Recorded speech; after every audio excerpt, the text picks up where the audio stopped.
Welcome to the Student Ministry Podcast. My name is Steve Cullum, and here we are at episode 48 of the Student Ministry Podcast. Thanks so much for returning, for all of you that have been coming back month after month for all these episodes, all these amazing stories from amazing youth leaders out there. If you are new to the show, thanks so much for checking us out. Today, I am so excited because I have a guest with us today by the name of Jonny Radcliff. Jonny is a youth pastor, but he is also really about networking and the importance of networking within youth ministry. And today he's going to talk about his ministry, but he's also going to talk about that importance of networking. So make sure you continue to listen. Make sure you take some notes. And before we even jump into it, if you have not connected with other youth leaders in your area, make sure you do so. Jonny's going to give you some more reasons to do that, and we're going to hear all that God has been doing in his story. But before we jump into all of that, we do want to thank our sponsor for this episode of the Student Ministry Podcast, and that is G-Shades Student Curriculum. G-Shades is a youth ministry curriculum that is all about helping students bring that gospel lens to their everyday life. We do often so many things unintentionally in our ministries. We talk about the gospel sometimes when we're only given an altar call and things like that. We teach students to do as Jesus did, but sometimes we forget to teach them to see as Jesus sees. And sometimes we give students a fractured picture of the faith by teaching students biblical principles and practices without actually tying them to their gospel foundation. So in an effort to try something different, G-Shades is a curriculum that's designed to help you produce confident, gospel-focused students who are able to use the gospel lens to navigate the complexities of modern culture. And we're in youth ministry professionally. And when it comes to the gospel, many of us are naturally modeling it to our students. But G-Shade's goal is to help youth pastors teach it to their students. Each series is complete with message manuscripts, small group leader guides, parent guides, daily Instagram devotionals, games, graphic slides, and even bumper videos. There's a lot of content there. And you can actually download a free week of G-Shades curriculum at gshades.org. But when you're ready to order, you can use the promo code STUMINPOD, that's STUMINPOD, to receive 5% off of your order. Thanks so much to G-Shades for sponsoring this episode of the Student Ministry Podcast. Now, like I said earlier, this is episode 48, and if you've been listening for a while, you know that this kind of throws the numbers off a little bit because this should have been 47 wrapping up for December, but we've actually did an extra episode this last month all about the National Youth Workers Convention. So if you haven't checked out episode 47 yet, all about the National Youth Workers Convention, go ahead and do that after you get done listening today. That'd be awesome. If this is your first time and you haven't subscribed yet, be sure to hit that subscribe button on your favorite podcast app of choice. That would help us. And it also, one thing that would help us is actually if you leave a positive comment. That kind of helps us just kind of rise to the top and helps other people find us. And another thing that can actually help people find us is your sharing of this podcast. So if you know other youth workers or those others that are in student ministry and would benefit from hearing these amazing stories from other student ministry workers, be sure to share this podcast with them. With all that out of the way, let's go ahead and jump into this conversation today with Jonny Radcliff. Hey, Jonny, thanks so much for joining us today. Hey, thanks for having me, Steve. Yeah, no problem. So Jonny Rad is on the show, and so people may not know who you are. So I'd love to for myself, but also for our listeners, to just hear a little bit about your story, and what got you into ministry in the first place, and how God has brought you to the point where you are today. Love it. So my name is Jonny Radcliff. I love how you picked up on the high school nickname there, Johnny Rad. Yeah, That's good. Yeah. That's good. Well, it works itself out. I mean, most people don't really have a good, name to make a nickname like that. And that just flows so well. Exactly. And it's such a cool last name because with my kids, they always have these shirts that say Rad. So we just buy Rad shirts and dress them up in it. And It's this big ironic joke. Even if no one's laughing, I'm laughing. But so I'm located in the Philadelphia area. I am married for 11 years and 3 kids, 6, 4, and 2. So my life is very slow and very boring, right? Of course. Yep. Nothing going on here. Nothing. So as far as when it all got started, though, I actually went to Liberty University, and I'll describe it as back before it was cool.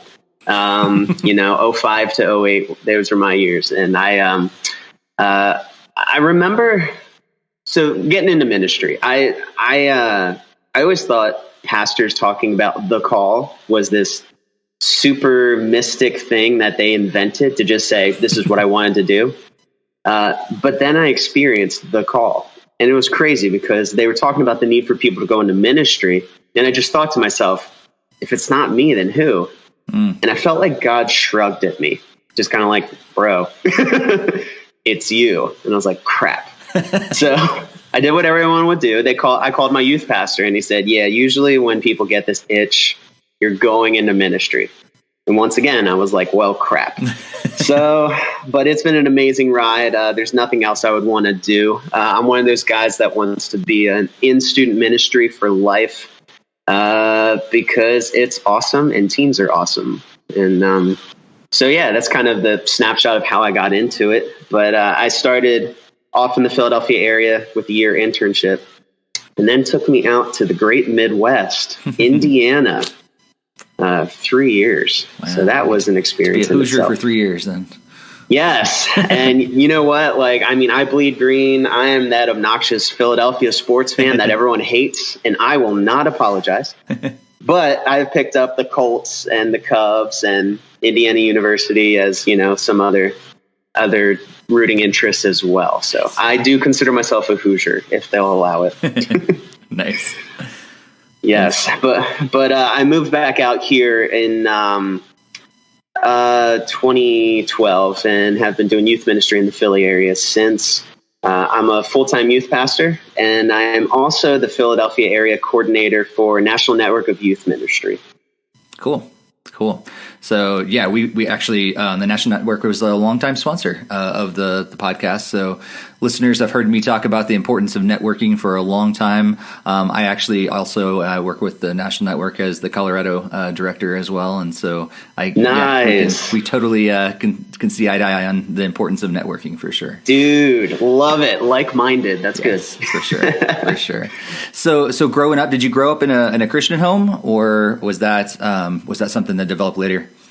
Yeah, you know what? So it was a Christian home, but it was a very confusing Christian home. Because I remember when I was 6 years old, I gave my life to Christ. The typical, whenever there's no other way to tell your testimony without saying, I grew up in a Christian home. Right. And so, but the biggest identifier in my life was divorce. And so it was an ugly divorce shortly around that time. So from a young age, I don't remember much of my parents being together. And going through my teen years, the emotional baggage I had to sort out was pretty unreal. And I don't know if maybe that was God's boot camp of keeping me humble and wanting me to invest in teens. But, going through that and just feeling lost in middle school and just really looking to get out when I hit high school. It was all these things that were really just a training ground for being in student ministry. Wow. Yeah. And so I'm sure that, unfortunately, you could probably relate. It's a kind of an odd string of words there, but unfortunately you can relate. But I'm sure that you found that, especially in our world today, where most of the kids that you're probably interacting with are coming from divorced families or brokenness of some sort, and all of a sudden now you can say, hey, I've been there too. Maybe I don't understand everything you're going through, but I can relate to you. Yeah, exactly. Being a divorced family kid, it's actually its own little fraternity. Yeah. But I will say, for too long, I carried that chip on my shoulder, and it took me too long to realize that there are some kids who have both parents, but their home life is miserable. So for me to think that I have the market on dysfunctional families, it's just not the case. Yeah. But a lot of our kids are coming through the doors, and they have burdens that they won't open up about, and just broken families. I mean, if the family's broken, it's a lot harder to minister. Yeah. Wow. So was there any sort of history of ministry, professional ministry in your family, or were you the first one to go into it? You know what's funny? There wasn't, but I come from two families that have been rock solid in the Christian faith. Okay. And didn't mean they were perfect. There are some traces of crazy along the way. But I owe a lot to my grandparents, who were just prayer warriors. And they also started their own fellowship that was reaching out to teens and college age kids, doing some crazy crap in the 70s when it the spirit was moving, and so were the demons. But but my dad's a rock solid believer, and I owe so much to him. And but what's so weird is so many of my cousins, I'm super tight with my cousins. A lot of us are in ministry or medical. It's really those two paths. Yeah. I don't know how that happened. You just turned out you really wanted to help people. Yeah, there you go. See, I like that positive spin. I think it's just we're in it for the money. So that's why we chose ministry. Totally. Yeah. Especially the ministry people. Yeah. Yeah. Absolutely. That's funny because my sister and I, neither of us, we came from a family that was very devoted volunteers in the church and everything. But I was the first pastor that's coming out of our family. But my sister is actually in the nursing field. So you can relate. Yeah, I can relate. Yeah. What went wrong? That's what we got to ask ourselves. Yeah. Nice. So you are you're still in the Philly area. And so what does your ministry look like there at your current church? So the church I'm going into year 5 here. And one of I just cannot express enough how amazing year 5 is versus 1, 2, and 3. One of the biggest things that I'm preaching consistently is just longevity in the role. And a lot of times in just meeting other youth pastors and seeing, young leaders, I actually see 24-year-old Jonny in them, and that was a sight. Oh, it was painful. I appreciate being 32-year-old Jonny, but even in 8 years, just the mind shift that happens is so key. Because I remember being in that role and just, nitpicking the church, like, oh, I shouldn't be here because they believe in you can lose your salvation and I believe in eternal security. And they're reassuring me like, no, it's fine. Like, you're good. I'm like, no, this isn't a fit. We're not theologically aligned. And it just being able to kind of look back, and just one of those things is just losing that grass is greener complex that you kind of have young in leadership. Yeah. And so I could nitpick my church now, but overall I'm in a great place and I'm very happy. But just being able to see my leadership team after 5 years, some of them have been from the beginning and others have been able to join on. But man, you don't get to really live in your culture that you're creating until year 5, I would say. I don't know if you've spoken to people or experienced that for yourself, though. Yeah. What do you think about that? Yeah, I totally agree with you. In fact, I'm currently starting year 3 at my church, and I love where I am, but I hate it at all the same time. It has nothing to do with the church. It has nothing to do with the ministry. It just has the fact, I hate being new, and I hate that feeling of I'm always going to be learning, but I'm always learning about everything right now. And I can't wait to the point where I'm just able to hit the ground running. I got the relationships already built. I've got, the semblance of a team that God really wants here. And we're just plowing right ahead. And I was at my last church for 10 years. And I was able to experience that for so long. And so it's rough being new again. Yeah. Yeah, because you have people be like, oh, yeah, the McGillicuddies, right? You're just like, no, I don't. And they're like, you don't know them? And it's like, I'm new here. Yeah. Stop. But there are other things too. Like, for example, our home team school here, they have Spirit Week, and it's actually this week. And every year on a Wednesday night, they have like a powder puff color night thing. So I'll show up for our group that night, and it'll be like 25% what it normally is. I'm like, where is everyone?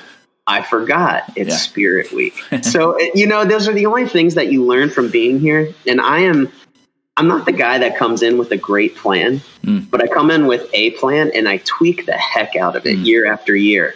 So I imagine, once I hit year 20 here, there's actually going to be some good ministry coming. I might be a good youth pastor at that point. Yeah. I was actually just talking to another friend that's going to be on the podcast, and maybe the episode right before yours.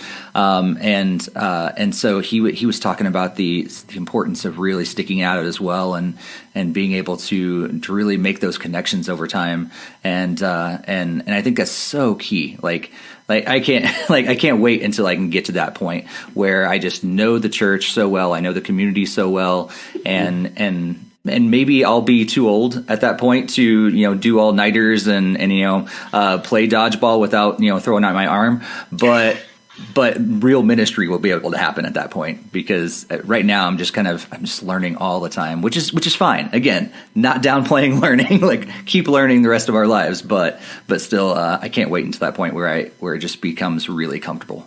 Exactly. And one of the biggest enemies of longevity in the role is loneliness. Anyone listening to this who's been a student pastor for more than 6 months knows once the honeymoon phase fades off, man, it's tough. And, you're going to have peaks and valleys. And what do you do when you're in that valley where you feel like there's not someone in your corner that can pull you out? Yeah. That's why I'm so big on networking, because whenever I show up, and when I say network, it's always a different thing, but picture small group for youth pastors. That's kind of the picture there. Just to be able, you have a fraternity of people who understand you without saying a word. You have people you can bounce ideas off of. You have people who are going through the same thing and asking the same questions to the point where you say, oh gosh, I'm not screwed up. I'm not the worst pastor this church has ever seen, And so there's actually a stat that NNYM has. It says that the average stay of a youth pastor is actually 3.9 years. The average stay of a youth pastor not in a network. Have you ever heard the stats where they're like, it's 1.5 years? I'm like, it's not that. No, maybe volunteers included, but no, that stat's old. We need to phase that out. But the research shows that 3.9 years is the average stay for someone not in a network, which once you hit, like I said, you're not hitting year 5. You're not able to live in the culture you created and to really go deep soul knitting with these people. Well, for those who are in a network, the average is actually 9.3 years in your church, like almost 3 times more. Yeah.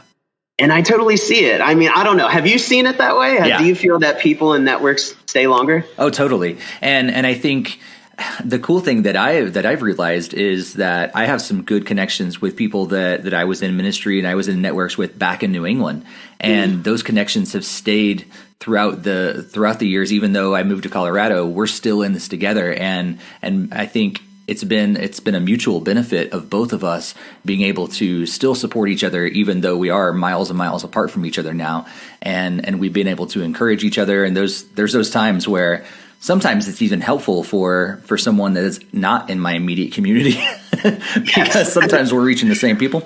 But to have someone that's on the clear other side of the country and being able to go, hey, you know what? I've got this issue. It's making me really frustrated right now. And they're able to just come along and encourage and pray for each other, and it's been huge to be able to have that with other like-minded people. Because as you said, like the loneliness factor is so important. We got some residents right now that are on our staff, and And I was expressing to them, like, sometimes ministry can be lonely, especially in leadership. And that's something that they are going through and struggling through right now because they're experiencing it for the first time. And it sucks. It's not good, but it's real. And I think networks and other things like that are huge in making sure that you don't feel completely lonely over those years, because after you do hit that year 5 and after you do hit that year 8 and 9, all of a sudden you can make some strong relationships within your church as well, and then they can actually come alongside you. One of the big things that I experienced in my last church was my wife went through some loss in her family. She lost her mom and a couple of her grandparents within the course of just a few months. Wow. And at that point, we were at our church for like 8 or 9 years, and it was our ministry families that came around us and supported us. It was the other youth pastors that were around me and our ministry families. That wouldn't have happened in year 1 through 5, probably. Right. But because we had poured into them and hopefully we'd shown them how to care for people, they were able to care for us when we needed it most as well. Wow. Yeah, you can just see it. Once you've tasted it, you can see it. And I keep going back to, like I said, preaching at 24-year-old youth pastor Jonny. I was meeting with some younger youth pastors, just kind of in like a mentoring role. And we were talking about longevity in the role. And it was so funny because I said to them, I was like, I know you all are wondering your potential. You're wondering if you're going to be the main speaker at the Orange Conference. You're wondering if you can be a Josh or a Doug. And I just said, you know what? Like, it's probably not a question of that. It's probably more a question of faithfulness. And the thing that I always point people to when it comes to the parable of the talents, he doesn't say, well done, good and successful servant. He says, hey, you who had 2, you gave me 4 talents back. Great work. You who had 5, you gave me 10. My fear is that in youth ministry, especially, that we have some leaders who are actually 2 talent people who only want to be 5 talent people. And the problem is that when you start that cycle, you start chasing down the wind, you start dreaming of places that aren't your own, and you start wondering, how can I create a following as opposed to how can I be faithful to what God's called me to? And when you start chasing that spotlight, man, you're not going to return any talents. That's when you're going to be the person who put the talent in the ground and said, I got scared, so here's your talent back. Yeah. So, man, like for anyone listening, I just chase faithfulness, chase staying in the same place for a long time. That's always my message. Nice. So speaking of that, what is that like for you to be faithful there in your community, but also because I know what that's like, but a lot of our listeners don't know what that's like to be able to pour into both your home church, but also to help make sure the networking is happening. So what's that balance look like, and time wise, like how do you make all that work? Because that's a lot of people to care for. Yeah. So it is the constant tug of my soul. I feel like I'm being pulled in 4 directions, but I also do it to myself. So obviously I love it, right? Like, yep. I mean, you're doing a podcast, you get it. Like we're trying to impact people beyond just our own little circle. And John Wesley had a phrase that constantly goes through my mind. He said, the world is my parish. And I don't see myself as just a youth pastor in a portion of the Philly area. I see myself as a youth pastor to the southeast 5 counties of Pennsylvania, the southeast portion of Philadelphia, because this is my heart. This is how God has wired me to reach my own people. And honestly, when it comes down to it, like I feel a call to this geography more than anything. And so I function in a church as a full-time youth pastor, yes. But I also spend a lot of my effort connecting with other youth pastors in the area and youth leaders who maybe volunteer, just because of the phrase, we don't want any minister ministering alone. So we create networks where they can come together, they can share ideas and be supported. We create training events where It's the whole work smarter, not harder type thing. You know what I mean? So, for example, and here's the thing too, is that so many people, this is a problem.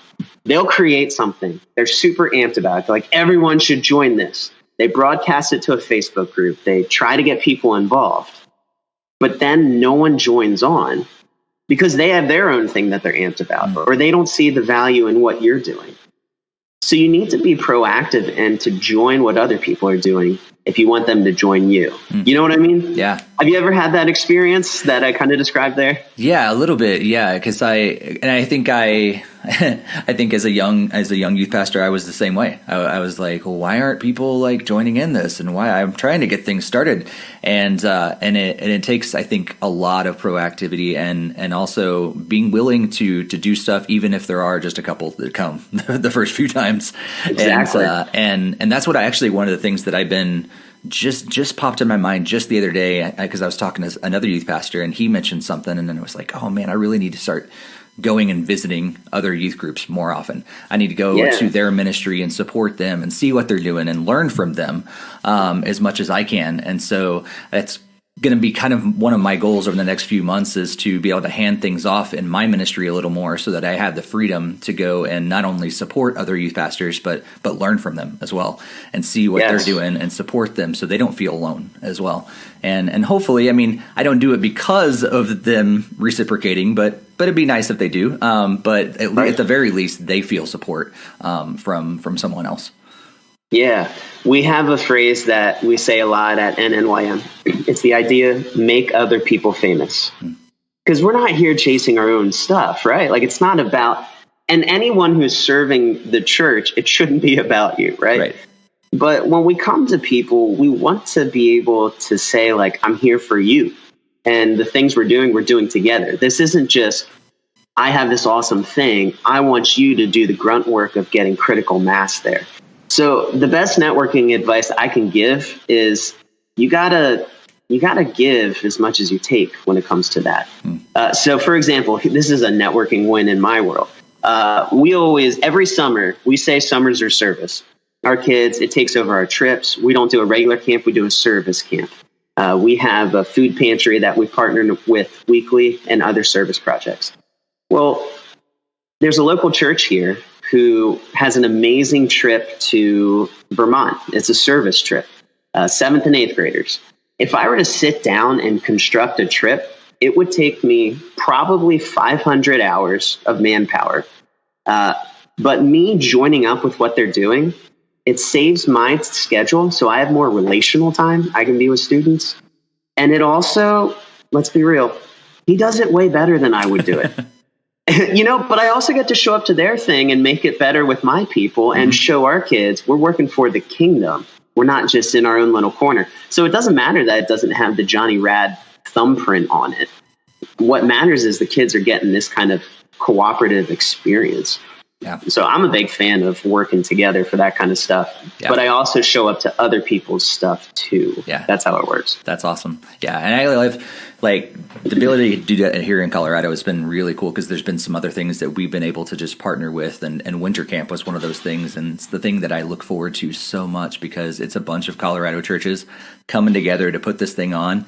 And it was already going on before I came in, and we just kind of, hopped on board and try to do what we can to make it better. But really, it's a great experience, not only for me to partner with some other youth workers, but just for our students to get to know other Colorado kids and to connect with them and realize that it is so much bigger than what they see on a regular basis. So I think one of the cool things that I love about networking is that we're able to model that for our students, and they can catch wind of that and hopefully start to do that as well.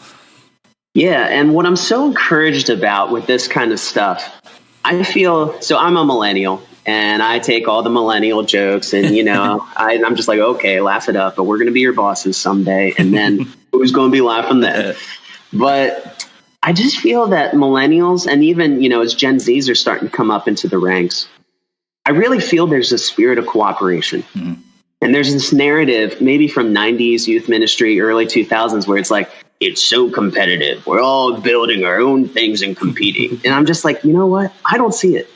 I feel that everyone that I'm coming in contact with, at least, has a great desire to network, to work as a team. And I think a lot of smart minds are really getting out there that we do need to work together. We need to not be about our own flag, but, wave the flag of Jesus. So I'm encouraged because I think the millennials are going to right some of these wrongs. And I think one of them is teamwork. Yeah, for sure. That's one of the things that I'm right on that cusp of a millennial. And so sometimes I see that life from that side, and I love it. I love that is the case. And I can't wait to see what the church looks like in the next several years, because when those millennials and more of them and Gen Zers are coming into leadership and going, okay, this needs to change. We've been doing it solo for way too long, and just imagine what we can do if we actually come together as God's whole church, functioning as the whole body as He intended it to be. Yeah, exactly. And and again, even something like that, being able to be in your area, stay in your area for a long time, start reaching out. And the bummer is that there is some serious turnover in student ministry work. So you might develop these great relationships, and then they'll move on to this or that, and then you got to start over again. But the longer you stay in an area, the longer you're going to be, this isn't my phrase, but the exegete of your town. And I just love that. Like when people think, student ministry in the Philly area, I hope they think of me, not because I'm so smart, but just because I've just been here. So I know people, and I know, I can connect you to people smarter than me and more connected. So nice. That's one of my main messages whenever I get the chance to do a podcast or speak to other leaders is, man, just stay where you're at. Don't look at the horizon. Everything looks real sexy out there. I get it. But just keep plugging away. Yeah, that's so true. So let's get a little practical about your ministry, because I love just talking. Not that programs are the most important thing, but I love hearing how other people do ministry. So what is your program structure? How do you actually reach the teenagers in your community? Yeah, so starting with the program, we have our home bases, as we kind of call it. So Sunday morning, 5th through 8th grade has it's one of those don't call it a Sunday school type things. You know what I mean? But, we have our group, and it's fun, high energy. It's not like the Sunday school I went to growing up. Let's just say that. But we also are very intentional about saying that high schoolers need to learn to church. And that is not correct English, but we still say it. They need to learn to church. So if it's two wings of the airplane, high schoolers need to be there on a Sunday morning, serving and worshiping. And then also we have Wednesday night for our high schoolers as well. So we have our own phrases, and the one is a high school student on a Sunday is an adult on a Sunday. So we wave that flag pretty repeatedly. But Wednesday nights we have middle school and high school, and we kind of do this thing. I'm sure other people out there smarter than me are doing it, but they start off in separate environments. They have their own thing, but then we come together for worship and for the teaching. And the teaching is to introduce the topic, to kind of shake the beehive. And then you go to small group for the application of it. So it does work for our youngest middle schooler to our oldest high schooler. And the reason for doing that is to not take up another night from the family where they have to scoot to church. We get it done on one night, and we've been doing this model for 3 years now, and it's been really working for us. That's cool. Was that because I know I am the same way. The last person I interviewed feeling very, very similar about this. I think there's a lot more youth pastors that are feeling very passionate about getting students in the worship services and being the church. And so was that something that you had to change, or was that already in place when you arrived? It wasn't necessarily the culture, okay. I would say. The good news is there wasn't a high school competition on a Sunday. It wasn't like they had a class or a group that met on Sunday. And we had some parents ask about that, which I understand, because their main thing is engagement in the here and now. My thing is long term. Once they graduate and they don't know how to relate in the service, they're not going to be plugged in church. Or they'll go to the college group, and as long as that feels like it's relevant, they'll be there. But there's an off ramp at some point. You got to pick the fights in 9th and 10th grade. You got to push through. And I remember being in high school, 9th and 10th grade, being like, church is me, but I kept going. 11th grade, I caught it. I got it. So there is a difference there, but people got behind the culture pretty quickly. And so we have a good core that has kind of risen up into our high school ranks, and they get it. They're served. We have a lot of kids serving on teams. We have some that are even on the worship team, the main part, nice, because they can just rock it. It's awesome. So, I challenge anyone who has a special area for high schoolers on a Sunday. I'd really encourage you to rethink it. It's not because I said it; it's because Kara Powell said it. Right, and she is, no offense, but she is a lot smarter. So, way smarter, way more interesting to listen to. So take her advice on that. Right. Yeah, that's so true.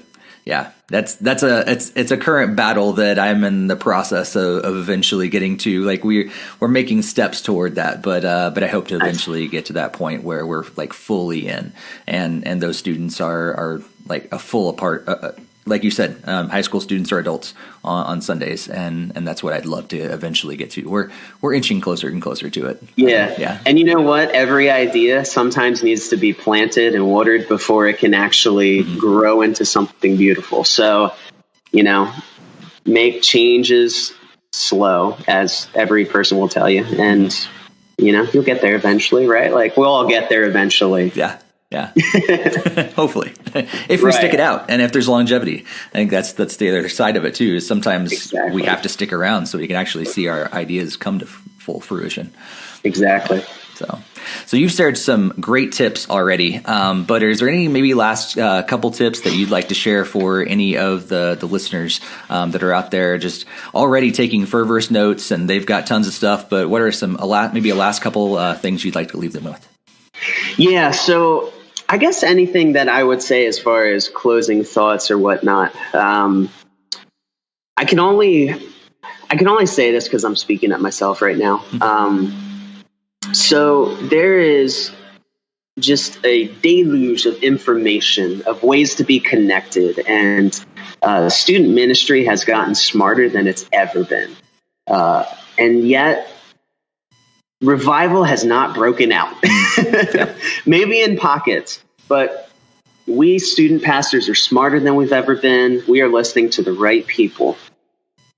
But the only challenge I would give to people is, hey, as much effort as you're putting into the nuts and bolts, how much effort are you putting into your face down before God? And even me saying that, I am saying this because I suck at this.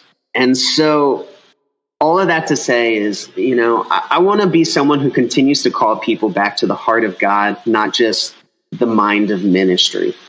So hopefully if you have any spare thought to think this over, just plan, strategize. That's what we're here for. That's why Steve's doing what he's doing, man. It's for you.